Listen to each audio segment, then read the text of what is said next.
मोदी जी के नाम पे वोट लेके जीत जाओ, हम नहीं देंगे किसी को वोट। क्यों दें? विपिन रावत के गांव में अनिल बलूनी का विरोध। नहीं आई हमारे यहाँ, कुछ भी नहीं हुआ हमारे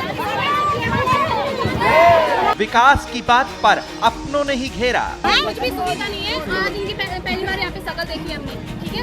बीजेपी महिला कार्यकर्ताओं ने नेताजी को घेरा, बलूनी से पूछा कहां है विकास।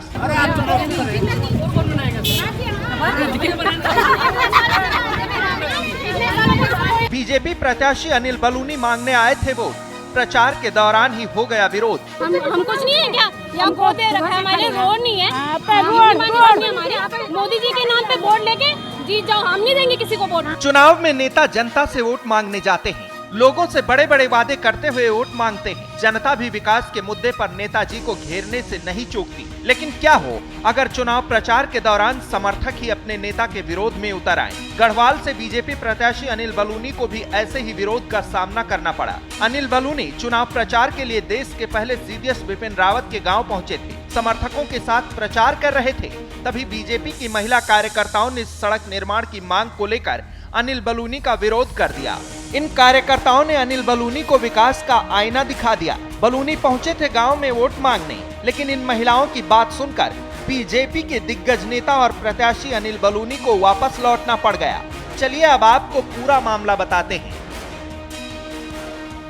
दरअसल उत्तराखंड में जीत की हैट्रिक लगाने के लिए बीजेपी के सभी नेता और प्रत्याशी जोर शोर से प्रचार कर रहे हैं। इसी कड़ी में पौड़ी गढ़वाल से प्रत्याशी अनिल बलूनी देश के पहले सीडीएस जनरल विपिन रावत के पैतृक गांव सैंडगांव पहुंचे थे।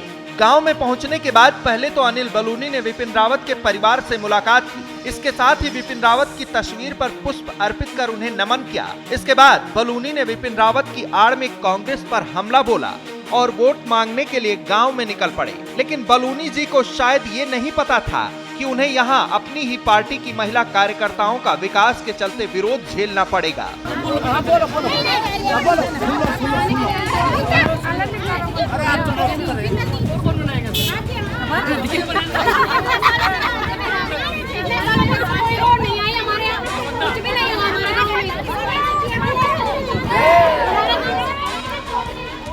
बीजेपी की इन कार्यकर्ताओं ने विरोध तो किया ही, इसके साथ ही एक बड़ी बात भी बोल दी कि मोदी जी के नाम पर वोट मांगने आते हैं, इस बार हम वोट नहीं देंगे। कुछ भी सुविधा नहीं है। आज इनकी पहली बार यहाँ पे शकल देखी हमने, ठीक है। 2 मिनट पानी से सीधे चले गए।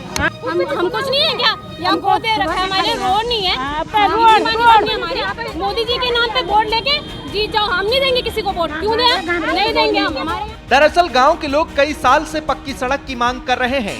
तमाम नेता गांव में सड़क बनाने का वादा करते रहे हैं। पिछली बार सड़क निर्माण शुरू भी हुआ था, लेकिन ये पूरा नहीं हो सका। गांव के लोग अभी तक पक्की सड़कों की आस लगाए बैठे हैं। चुनावी माहौल में जब अनिल बलूनी सैंडगांव में चुनाव प्रचार के लिए पहुंचे तो यहाँ ग्रामीणों का गुस्सा फूट पड़ा। अनिल बलूनी विपिन रावत के घर पहुंचे और देश के पहले सीडीएस को नमन किया। बलूनी ने कहा कि यहाँ आकर उनके साथ बिताए पल याद आ गए। इसके बाद बलूनी ने कांग्रेस पर जमकर निशाना साधा। कि आज हम जनरल रावत जी के गांव आए हैं, हमारे लिए बहुत गौरव का पल है। यहाँ पर एक छोटे से गांव से जनरल रावत देश के इतने बड़े जनरल बने और पहले देश के प्रथम सीडीएस बने।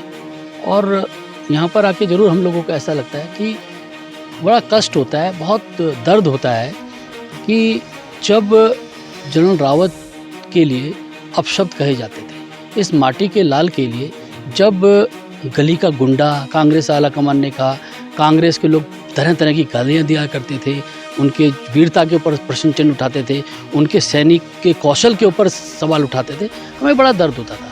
और दुर्भाग्य की बात यह है कि कांग्रेस का, उत्तराखंड कांग्रेस का भी कोई भी नेता ऐसा नहीं था कि जिसने उस पर क्षमा मांगी हो।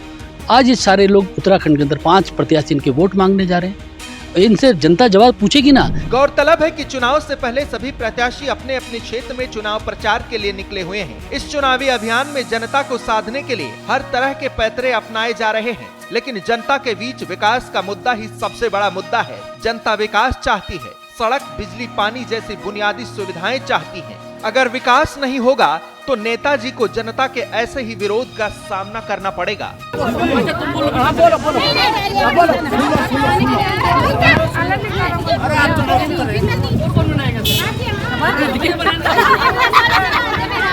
इतने सालों तक कोई रोड नहीं आई हमारे यहाँ, कुछ भी नहीं हुआ हमारे यहाँ। श्रेष्ठ उत्तराखंड पर खबरों से जुड़े रहने के लिए चैनल को सब्सक्राइब करें, बेल आइकन दबाएं और देखते रहें श्रेष्ठ उत्तराखंड।